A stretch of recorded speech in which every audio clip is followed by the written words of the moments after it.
Good afternoon, everybody. Another segment of Frankly My Dear, man. I'm just gonna do a quick recap of last night's Insecure episode, season 3, episode 1. I'm a big fan of the show, me and my wife, because it's a great reflection of just the culture, and especially people around our age group. We found them very relatable in in our community. Okay, but anyways, let me dive right into it. So last night was season 3, episode 1. Um, Good episode, man. As always, Issa Rae, she's a brilliant writer, man. It's small hidden gems, it's small issues that she places into her show, that you can relate to, man, that you see every day, and that so it's real. That's why the show is so real and authentic, because this is stuff that we see every day, but she actually puts a pen and it has it on TV. So just a couple recaps, man.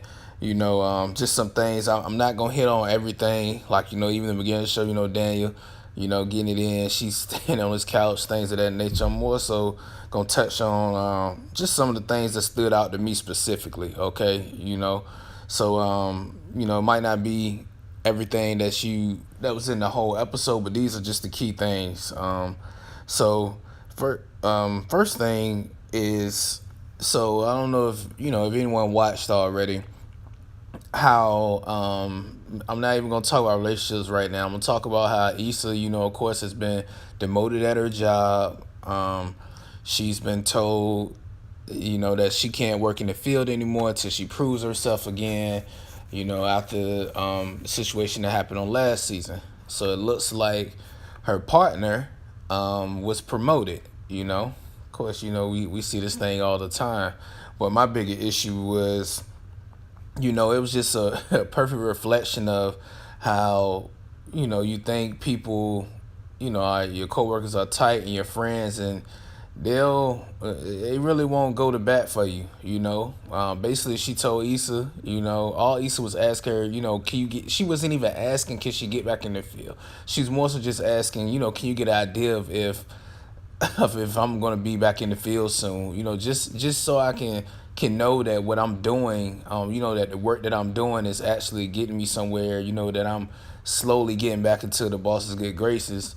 And old girl said she didn't want to stick her neck out there. At first she tried to lie, and then she just said she didn't want to stick her neck out there, which was the truth. I feel like that's a big problem in society, man. People aren't willing to help each other. I can understand if you don't really know someone well, but her and Issa have been working together. A lot of times when her and Issa would do projects together, she would Issa would take full, even if some of it was her fault, she always took full accountability. She always made sure that she didn't get the blame for the situation. Okay, but of course, just like always happens, person get another position, and instead of helping people out, they care about themselves. It's a dog eat dog world, and that's how it is. There's no loyalty, unfortunately, in this. You might know that person from working with them, but you don't know that person. You just gotta keep that into perspective. Things like that what happened with her. That's what it go down. Okay, and then I her the boss is also just kind of starting to annoy me a little bit too. I feel like she overreacting a little bit. It looks like in the next episode she gonna start to get a reality check. See that her stuff stink too. Okay, but and then also when she was chewing Issa out, she just her coworker just sat there, and looked stupid and let her get chewed out, and that's how it goes, man. And I'm not even gonna make it a black white thing, because I feel like in our culture we do that a lot, as far as don't want to ruffle any feathers, or look out for others, who might be out there trying to get an opportunity, just trying to advance. They look at you as an example of what they could be, and you're not willing to help them because you too selfish. You too selfish to think about others. Okay, so that was my thoughts more on that particular issue that occurred. Okay, and then I'm gonna get into something not as serious. I don't, I don't know. The other big thing to me was the whole Dro and Molly storyline. Dro, to me, I mean, this personally, how I'm starting to see it, I feel like Dro is catching feelings, man.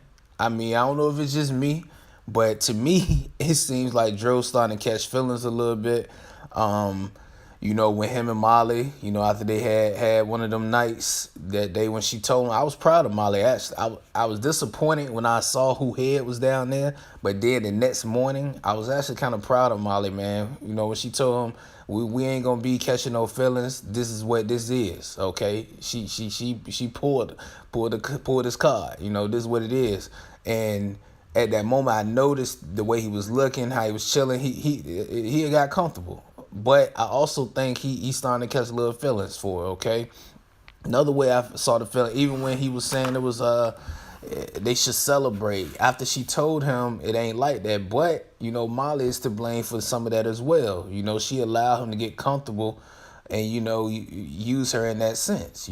She volunteered to be the side piece, and now she's starting to see that he ain't viewing her as a side piece. He viewing her as like wife number two. Like if me and wife number one ain't working out, I'm coming to wife number two. People will say that's the definition of a side piece, but the way he flowing, it seemed like it's a little more to him. Like she exclusively his.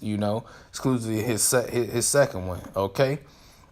So I feel like Dro kind of, even how he popped up, up in her apartment like that, and it was like you weren't answering the phone. That small things, man. As a man, you can tell somebody catching feelings. He trying to say that we got open marriage, we can do what we want to do, but now that lead me to that. I'm starting to think they really don't have no open marriage, and I mean I might be late to it. Some people might have been thought about that, but just thinking, like as I saw when he snapped on Molly last night, said, "Don't worry about what me and my wife do." That told me kind of, for one, they're having issues. It brought. I started thinking about the previous season, how to me his wife never acted as if they had an open marriage.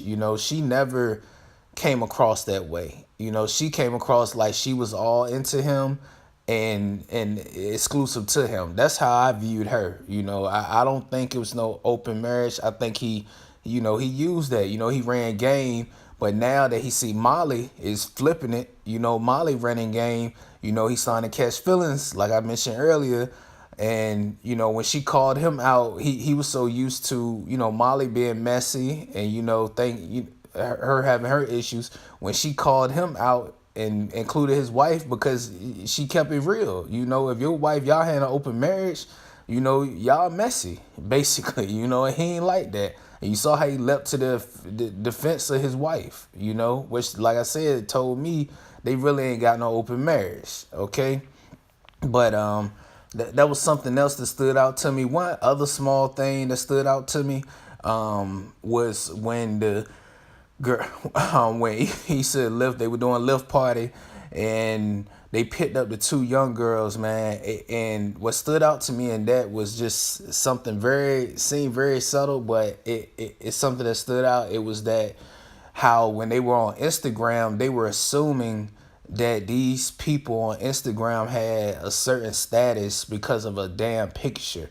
And it just make you think like, that's what we are now, I mean, I think we all guilty of it. We all guilty of saying something on social media and thinking that it's well, me, I got common sense, goddamn it. So some people I hang with got common sense, but it's still sometimes we might get tricked up and think that some of these people living this. But we know a lot of these people that post these things, And it's just sad that people live through social media and they actually believe this stuff is real, and you think that it's easy to identify. Like when you real, you think people can see these things and it's easy for them to identify, but that scene showed me that it's not, man. That it's a lot of people out here who can't recognize or separate the real from the fake, or people out here who, the old saying, don't judge a book by its cover. It seems majority of people out here just go off a cover of a book. And for one, when they saw the picture, I want to say she said that he looks broke. I can't remember if she said he looks broke. It looked like he got money. It was one or the other. But either way, it just shows you that how much people invest and how much of people's lives are controlled through social media, and how much of their interactions and characteristics that they value are incorporated into what they see on social media. So I thought that was very, I felt that was very essential, very important that she put that in there, man.